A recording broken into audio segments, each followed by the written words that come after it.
శ్రీమాత్రే నమ. జయ గురు దత్తాత్రేయ నమ.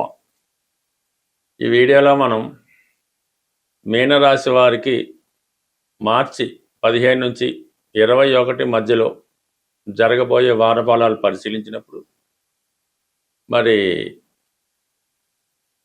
మీనరాశి వారికి సరే రాశి యందు శనిగ్రహ సంచారం, మరి ప్రస్తుతం ఈ వారం అంతా శుక్రగ్రహ ప్రవేశంతో జాతకుడిలో ఒక ఆనందం, సంతోషంగా గడిపే రోజులు తిరిగి ప్రారంభం అవుతాయి.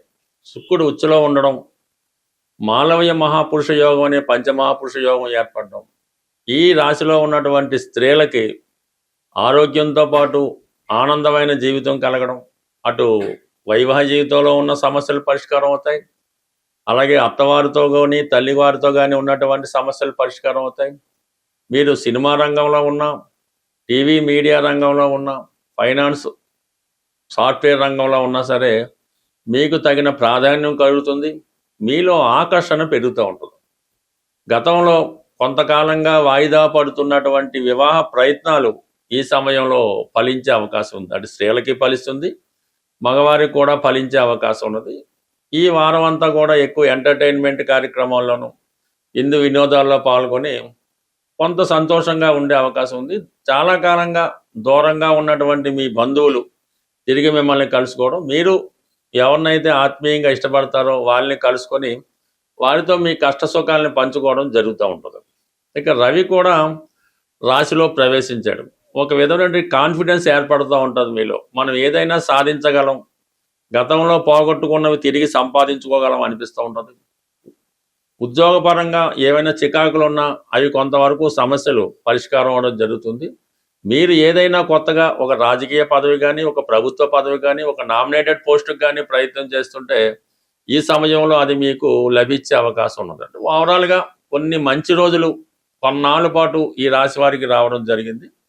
ఇక వ్యయస్థానంలో ఉన్నటువంటి గ్రహాలు ప్రధానంగా కుజుడు ధన భాగ్యాధిపతిగా వ్యయస్థానంలో పుణ్యక్షేత్రాలు దర్శిస్తారు, పెద్దవారిని ఆశ్రయిస్తారు, వాళ్ళని కొంత సహాయిస్తారు. అలాగే అన్నదమ్ములకు కానీ కుటుంబ సభ్యులకు కానీ ఆర్థిక పరంగా వారిని సహకరించడం కానీ, వారికి ఉన్నటువంటి సమస్యలు మీరు భారం వహించి వాళ్ళని చదివించడమో, ఇంకొక విదేశం పంపడమో, వాళ్ళకి ఆర్థిక అవసరాలకి వాళ్ళ సమస్యలను పరిష్కరించడం జరుగుతుంది. అంటే కొన్ని బాధ్యతలు మీ మీద పడతాయి. దాని తర్వాత మరి బుధుడు చతుర్థ సప్తమాధిపతిగా వ్యయస్థానం వల్ల విద్యార్థులకు అవసరమైన వస్తువులు, గృహానికి అవసరమైన కంప్యూటర్ ఎలక్ట్రానిక్ వస్తువులు ఇవన్నీ కూడా సమకూర్చుకోవడం జరుగుతూ ఉంటుంది. అలాగే కొన్ని సందర్భాల్లో మీ కుటుంబంలో వారికి అనారోగ్య కారణం వల్ల హాస్పిటల్ చుట్టూ తిరగవలసి ఉంటుంది, కొంత వైద్యం చేయించవలసి ఉంటుంది, లేదంటే ఏదన్నా ఒక ఆధ్యాత్మిక సంస్థకో ఒక దేవాలయానికో కొంత మనీ డొనేషన్ కూడా ఈ సమయంలో మీరు చేయడం జరుగుతుంటుంది. అంటే ఓవరాల్గా ఎక్స్పెండిచర్స్ బాగా పెరిగినాయి. ఒక పక్క కుటుంబంలో కొంత ఆనందం, చుట్టాలు వచ్చినప్పటికీ ఈ ఖర్చు పెరగడం ఓవరాల్గా మళ్ళీ మిమ్మల్ని బడ్డీని వైపు నెట్టివేస్తూ ఉంటుంది. అయితే ఇది ఎవరికి తెలియకుండా మీరు మేనేజ్ చేయవలసి ఉంటుంది. మీరు ఎంత ఆర్థికపరమైన ఇబ్బందుల్లో ఉన్నా, కొత్తగా పరిచయమైన వారు, కొత్తగా వచ్చిన బంధువులకి ఈ ఖర్చుల విషయం తెలియకుండా చాలా జాగ్రత్తగా మేనేజ్ చేయడం, సతమతం అవడం జరుగుతూ ఉంటుంది. బట్ ఏదైనా ఫైనాన్స్ మేనేజ్మెంట్ జాగ్రత్తగా చేసుకోవడం మంచిది. అయితే కొంతలో కొంత బెటర్మెంట్ రావడం జరుగుతుంది. మిమ్మల్ని మీరు కొత్తగా కనిపించాలనే మీ ప్రయత్నం నెరవేరుతూ ఉంటుంది. సో ఏదైనా కొన్ని కొత్త అవకాశాలు రావడం జరుగుతుంది, కొంత కొత్త ఆదాయ మార్గాలు పెరిగితే ఏదో ఒక శుభవార్త ఈ సమయంలో మీరు వినడం జరుగుతూ ఉంటుంది. ఇక ప్రధానంగా గురువు దశమ స్థానాన్ని వీక్షించడం, రాశి ఉన్నటువంటి శని కూడా దశమ స్థానాన్ని వీక్షించడం వల్ల కంప్లీట్గా మీకు ఈ సమయంలో కొత్త ఉద్యోగ ప్రయత్నాలు, ఎవరైతే నిరుద్యోగులు దేశ విదేశాల్లో ఎక్కడున్నా ఆ నిరుద్యోగులకి ఈ సమయంలో కంప్లీట్గా ఉద్యోగ ప్రయత్నాలు అన్నవి చాలా వరకు ఫలించే అవకాశం ఉంటుంది. బట్ ఏదైనా చాలా ఓర్పుతో సహనంతో వచ్చిన అవకాశాన్ని చాలా ఓర్పుగా మీరు బాధ్యతగా తీసుకొని ప్రయత్నం చేస్తే 100% మీకు అటు నిరుద్యోగ సమస్య పరిష్కారం అవుతుంది, అటు ఆర్థిక సమస్య పరిష్కారం అవుతుంది, వివాహపరంగా ఉన్నటువంటి పర్సనల్ ప్రాబ్లమ్స్ కూడా సాల్వ్ అయ్యే అవకాశం ఉంటుంది. ఈ వారంలో మనకి ఉగాది నూతన సంవత్సరం రాబోతుంది. అయితే ఉగాది నాటికి ఈ గ్రహాలన్నీ రాహు కేతు యొక్క యాక్సెస్లోకి రావడం వల్ల ఒక విధమైనటువంటి కాలసర్పదోషం ఉండగా ఈ ఉగాది ప్రారంభం అవడం జరిగింది. అంటే దీనివల్ల సంపూర్ణంగా రావాల్సినటువంటి ఫలితాలు సకాలంలో అందుకోలేకపోవడం జరుగుతుంది. కొన్ని అనుకోని ఇబ్బందులు, సమస్యలు వ్యక్తిగతంగా, అంతర్గతంగా అటు దేశాల మధ్య విభేదాలు రావచ్చు, రాష్ట్రాల మధ్య విభేదాలు రావచ్చు, రాజకీయ నాయకుల మధ్య విభేదాలు రావచ్చు. కొన్ని అనుకోని సమస్యలు ఈ ఉగాది, ఈ కాలసర్ప దోష ప్రభావం వల్ల సంవత్సరం అంతా ఏర్పడే అవకాశం ఉన్నది.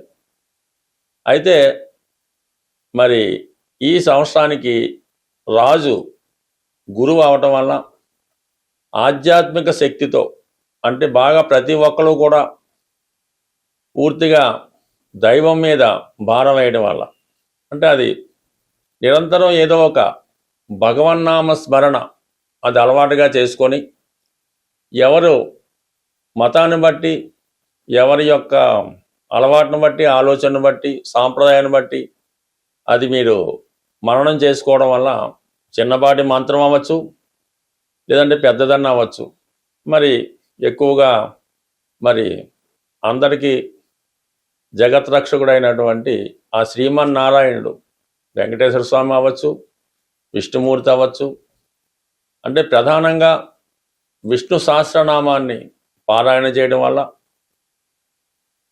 లేదంటే మీకు ఇష్టమైనటువంటిది లలితా సహస్రనామం, శివనామస్మరణం, గోవిందనామాలో ఏవో ఒకటి రోజు వీలు లేకపోతే వారంకోసారి ఇలా చేయడం వల్ల, ఎక్కువ పుణ్య కార్యక్రమాల్లో పాల్గొనడం వల్ల అటు ప్రపంచ దేశాలతో పాటు మనము కూడా సుభిక్షంగా ఉండే అవకాశం ఉంటుంది. కాబట్టి ప్రతి ఒక్కరూ అంటే ఈ సంవత్సరం గురువు రాజు అవ్వటం వల్ల ఇటు మీకు మంచి ఫలితం జరిగే అవకాశం ఉంది.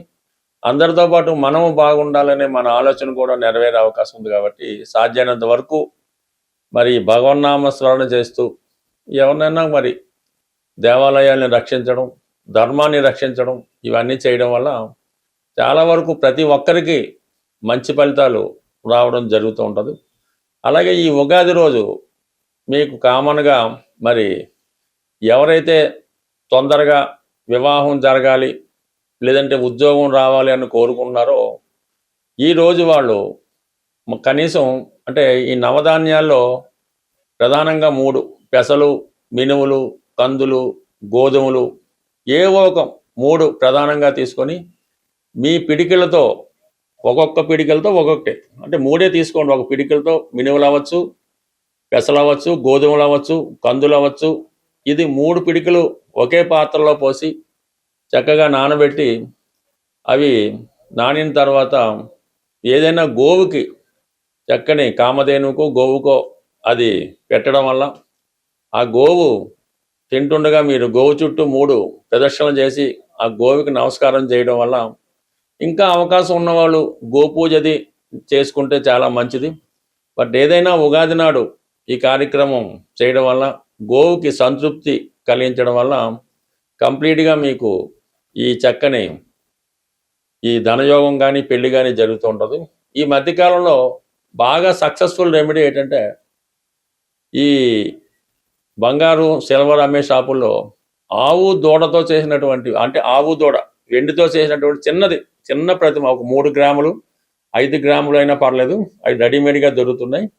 అవి మీ వ్యాపార సంస్థలో మీ క్యాష్ బాక్స్లో అన్నా వేసుకోండి, మీ పాకెట్లో అన్నా పెట్టుకోండి, వీలైతే మీ పర్సులో అన్నా పెట్టుకోండి, మీ క్యాష్ బీరువాలో అన్నా పెట్టుకోండి. దాన్ని పెట్టుకొని మర్చిపోండి, నిరంతరం ధనం మీకు అందులో పెరుగుతూనే ఉంటుంది.